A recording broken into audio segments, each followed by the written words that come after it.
परिवार जुड़ा होता है। आपको मालूम है जब बच्चों की समस्या आती है तो अच्छे अच्छे टूट जाते हैं। मैंने बच्चों को भी दाव पर लगा दिया इस प्रोग्राम को लेकर। मैंने अपना सब कुछ दाव सर्वांगीण लगा दिया 3 वर्ष में, लेकिन मैं पीछे नहीं हटा हूं।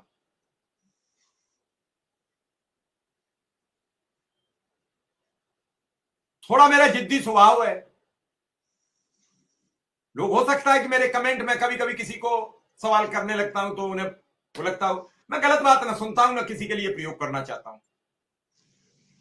मेरा मानना है कि कभी, मैं गांव का रहने वाला हूं, मैं जब गांव जाता हूं तो मेरे अगल बगल के शिक्षा मित्र, मेरे गांव के शिक्षा मित्र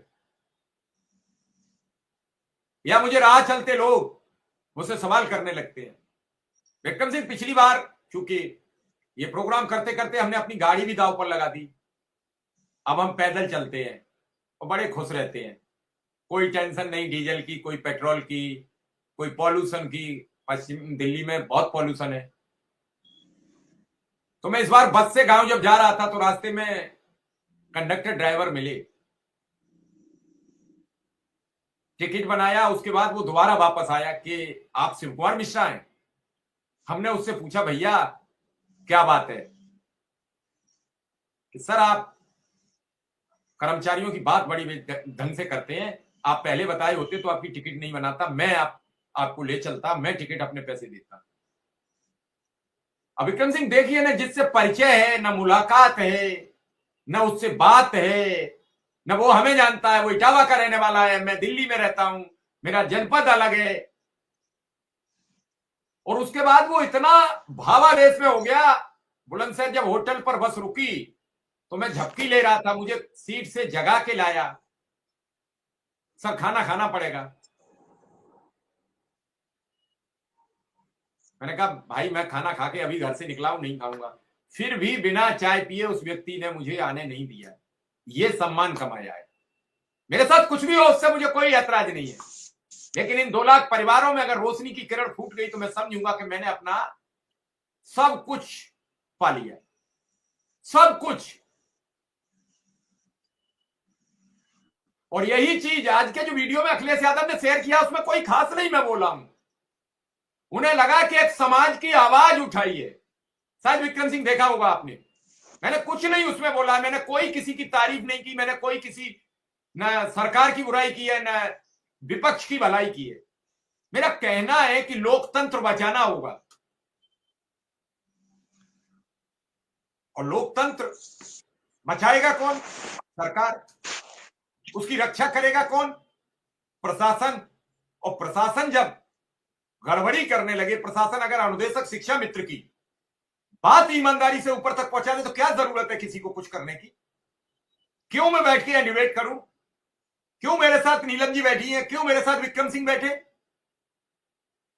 लेकिन वो लेटर नहीं लिखेंगे, नहीं लिखेंगे, नहीं लिखेंगे।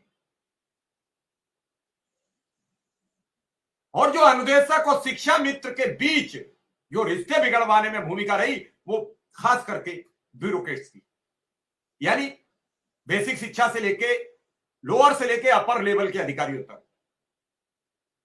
विक्रम सिंह, आपको एक अधिकारी ने बुलाया, मैं नाम नहीं किसी का लेता हूं अधिकारी का, उसका मकसद क्या था? उसने पहला शब्द यही कहा था कि आप नेतागिरी बहुत करते हो। जब उसकी सोच आपके बारे में है तो सरकार को क्या अच्छी बात बताएगा अनुदेशकों और शिक्षा मित्रों के बारे में? इस पर कभी विचार नहीं किया अनुदेशक शिक्षा मित्रों ने।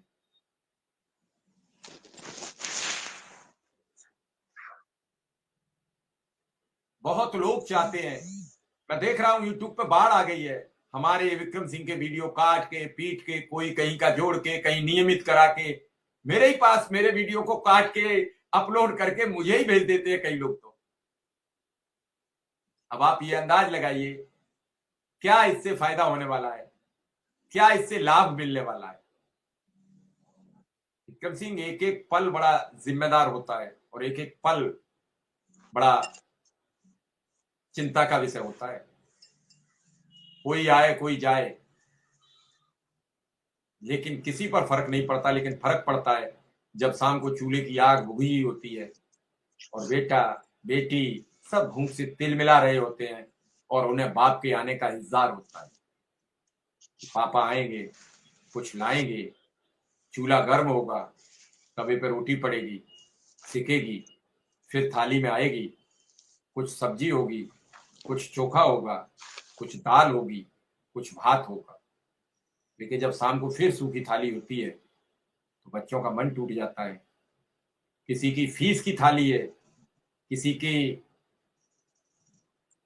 एजुकेशन की थाली है, किसी की किराए की थाली है, किसी की दवाई की थाली है।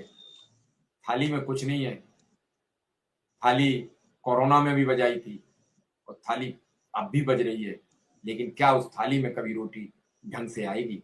इस बढ़ती महंगाई में क्या उसमें दाल, रोटी, सब्जी ये अनुदेशक और शिक्षा मित्र की थाली में आएगी? सवाल ये है। और इन पर कब तक खामोशी अख्तियार करके सरकार के नुमाइंदे, सरकार के लोग कब तक आगे बैठे रहेंगे कि जो हो रहा है वो होने दो,